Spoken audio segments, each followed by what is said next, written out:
runs the world, and ideas are akin to light bulbs going off in one's head. These two things play a major role in a developing nation like Nigeria.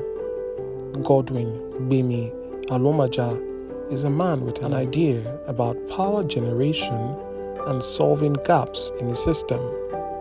Godwin is a young Nigerian electrical engineer fashioning automatic changeover switches controlled by smartphones. I set up an interview with him to speak on his contraptions, and naturally, I expect to find him in a futuristic workshop, but I'm mildly surprised to find that the address he's given me is a church, and his workshop is a modest space in one of his quarters. Even before he speaks to me, I realize this is a story of innovating in peculiar circumstances. Perhaps this is the case for all innovations. I love electrical from the beginning. When we were in the house, when I was still small, much younger than that, I used to lose radio of my father. Lose everything in the house, scatter the whole electronics. I'm looking for something in the radio.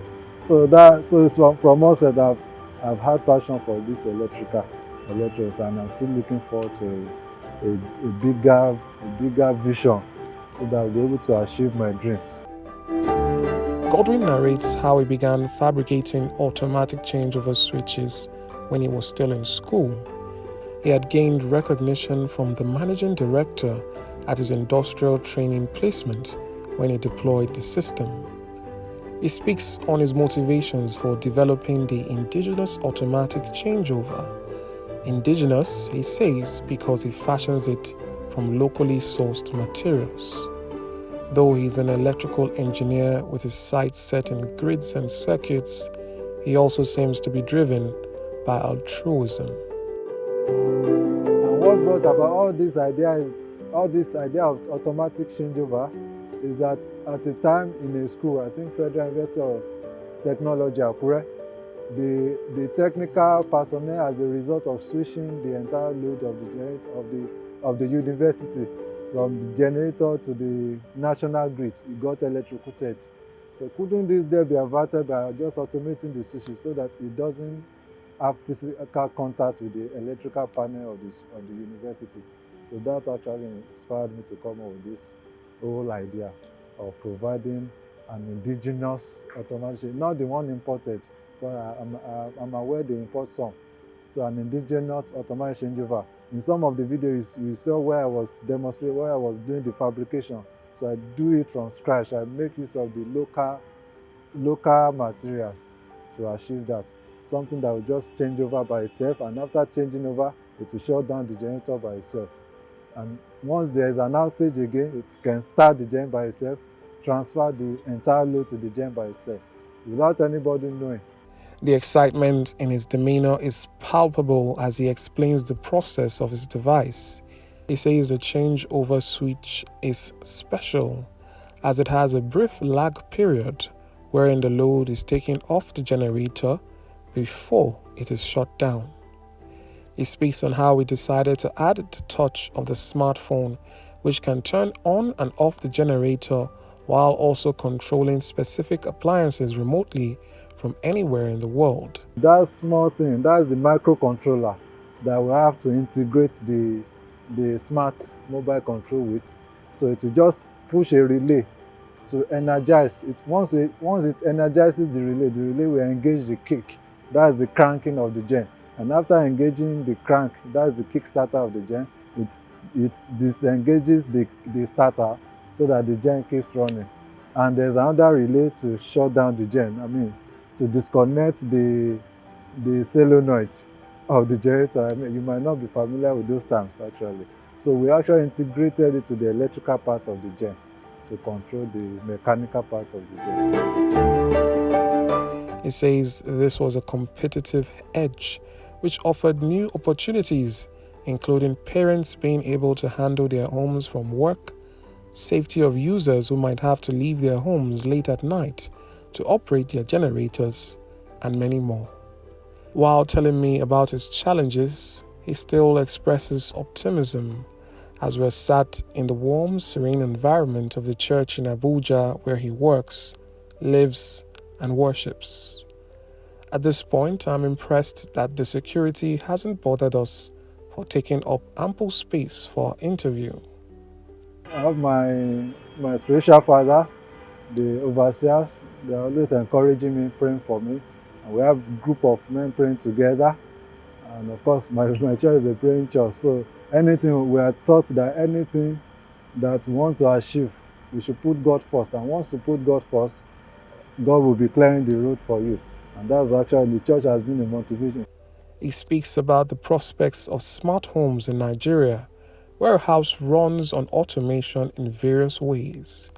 He also tells me about the many ideas flying around his head. This is a geek in his element. The excitement gets to me. Mine is different actually, because even from the phone you can disengage the entire load of the generator. I can do it in such a way that you want to put off the gen. It's not healthy for the gen to be shut down on load. While there is light, you just shut down the gen. A lot of people do that mistake. So but it's advisable you put it neutral first, relieve the gen first, so that it will run on no load, then shut down the gen. Of course, I use the app to actually achieve that. So I use the app to remove the entire load. It could be the entire load of this FCT. I remove the entire load first. Then the gen runs on no load, then consequently it shuts down the generator. You can use it to put on your lights, put on your AC. You can control your AC, your electronic gadgets in there.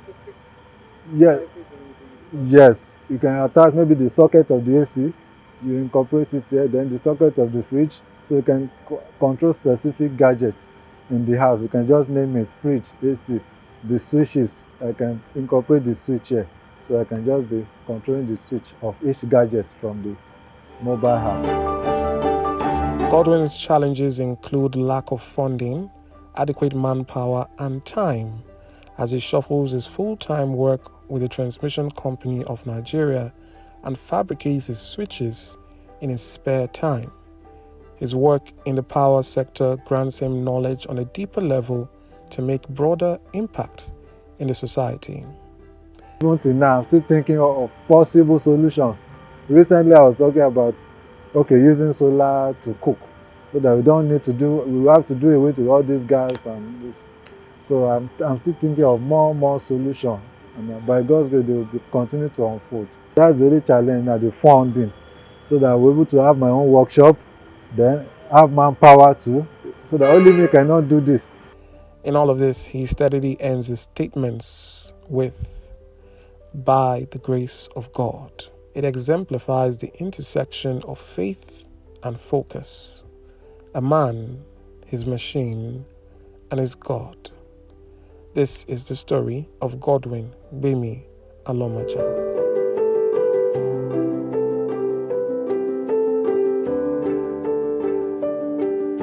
Capture the generator here. So now I want to start it. Yeah. Start.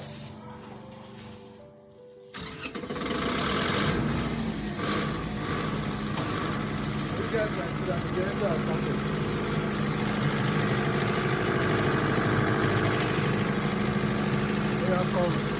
So I want to demonstrate now how you can put on the generator even from your phone.